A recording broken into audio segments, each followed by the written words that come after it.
Good morning, Jack. Great to be with you. I want to talk about a number of things, as many as we can cover in the few minutes that we have. Do you think the president's tweet on North Korea moved us closer to a war with them? Look, I think what moves us closer to a war is the fact that Kim Jong-un has nuclear weapons, developing ICBM technology, and has declared his intention to attack the United States of America.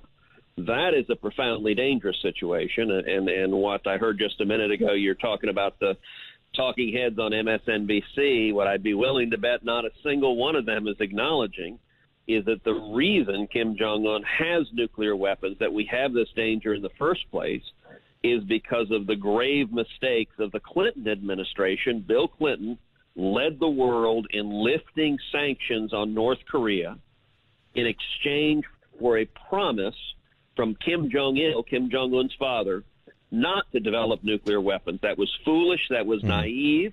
And Kim Jong-un very predictably said, sure, we'll take the billions of dollars and use that money to develop nuclear weapons. Now suddenly everyone on the left has discovered, oh, goodness gracious, it is dangerous for North Korea to have nuclear weapons. Well, you could tell that at the time. And by the way, every one of these arguments applies exactly for Iran. And Obama did the exact same thing with Iran, putting us on the same path for the Ayatollah Khamenei to have nuclear weapons. The real answer to take from this is there are dangerous nations and dangerous people in the world, and the best way to keep America safe is prevent them from getting the weapons that could be used to murder millions of Americans. We were talking with Congressman Will Hurd earlier this morning, and he said people ought to be talking more about the way Trump is tweeting and reacting to the protests in Iran, which is going to have much more long-term consequences than this one tweet about North Korea.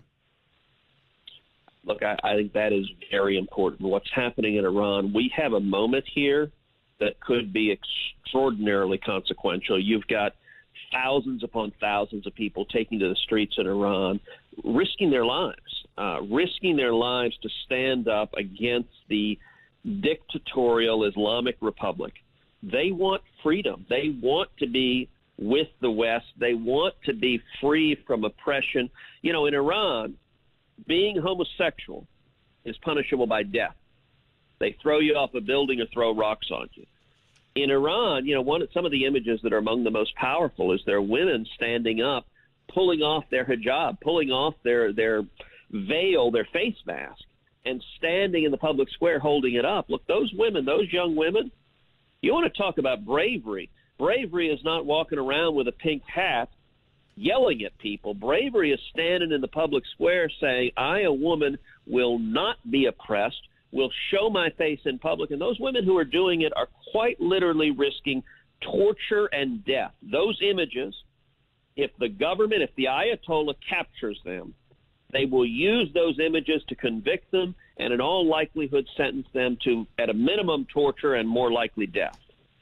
This is an extraordinary moment, and there would be no change on the international scene that would be better for U.S. national security interests than for the Ayatollah, the mullahs, to fall, and for Iran, the Iranian people, to be freed from their despotism and return to the situation that was the case for many, many years, which is return to the situation of Iran being a friend of the United States rather than led by homicidal religious zealots and maniacs.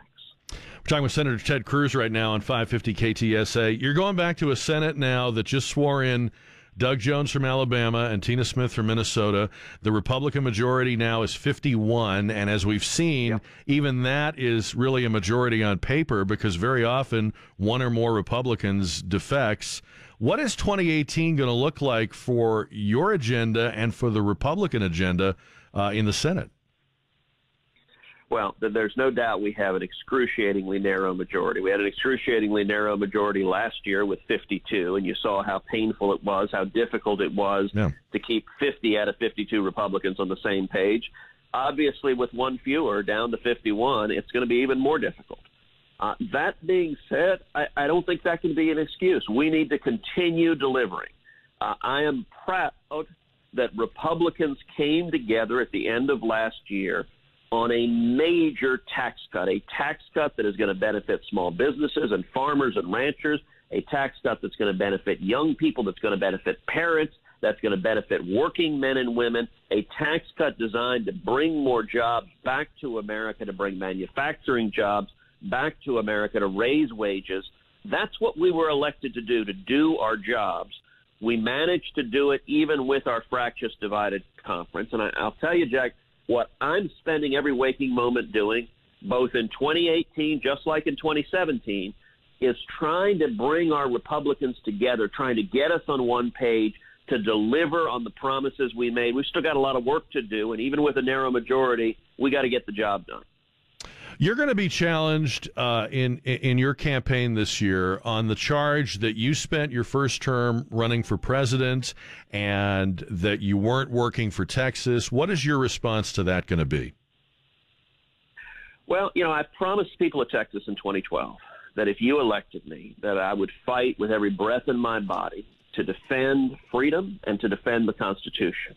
And I think if you look at the battles in the Senate, one after the other, whether when Obama was president or this past year when President Trump was president, I think you will find that I have been front and center leading those fights each and every time, whether it was leading the fight against Obamacare, which I've done from day one, whether it was leading the fight to secure the border and stop amnesty and build a wall, which I've done from day one, whether it's leading the fight on Kate's Law. I introduced Kate's Law.